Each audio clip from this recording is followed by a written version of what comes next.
伊朗回应卖俄罗斯数百架无人机有技巧，该懂的都懂，这会让乌克兰受不了。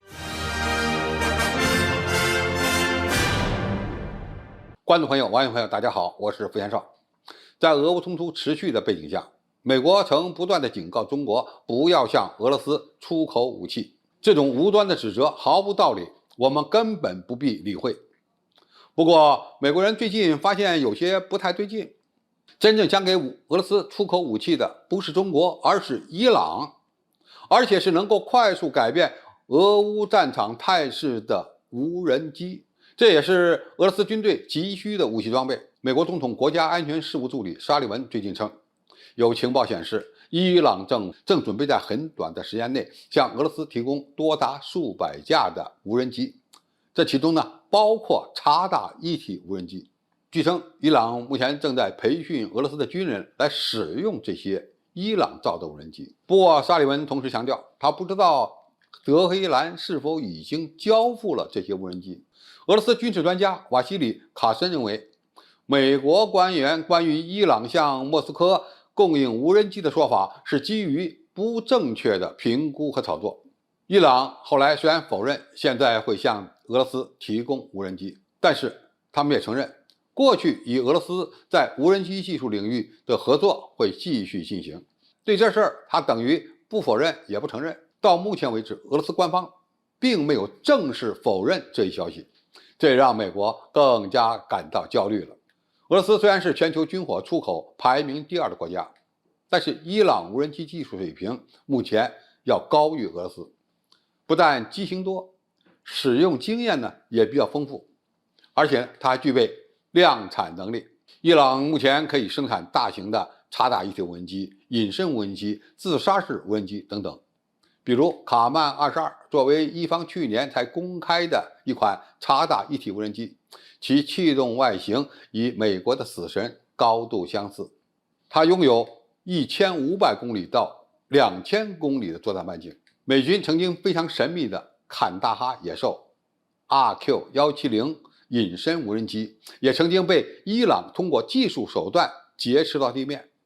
最后呢，他们甚至仿制出了自己的 RQ-170。伊朗版的 RQ-170性能如何，我们不得而知，但它的外形确实跟美国的坎大哈野兽非常相似。从外交的角度看，伊朗反正已经受到了美国的制裁，就算他们向俄罗斯出售无人机，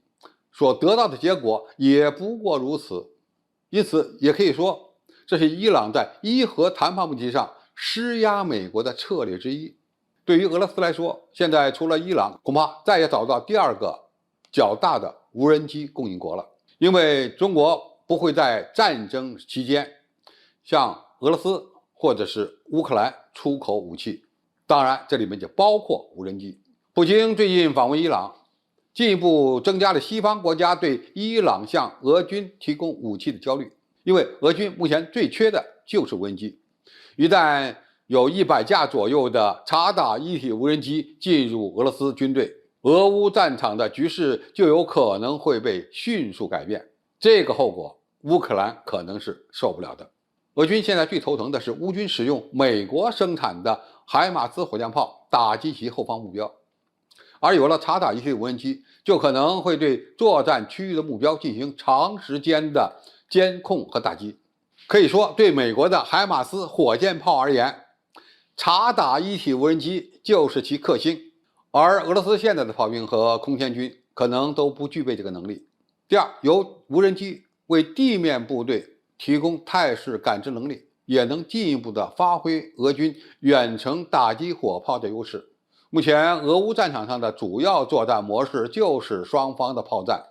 乌军拥有技术优势和信息优势，而俄军有火炮数量上的优势。如果俄军在态势感知能力上扭转不利的局面，那么乌军的灾难可能就到来了。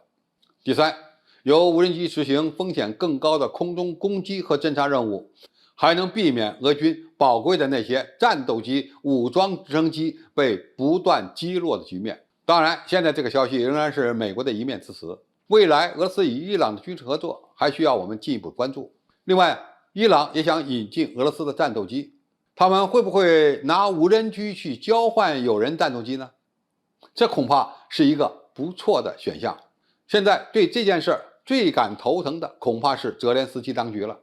一旦让俄罗斯军队拥有了100架左右的察打一体无人机，或者是数百架其他类型的无人机，那么除了割让领土求和，泽连斯基政府恐怕也没有更好的退路了。好，今天的评述就到这里，谢谢大家收看，我们下期再见。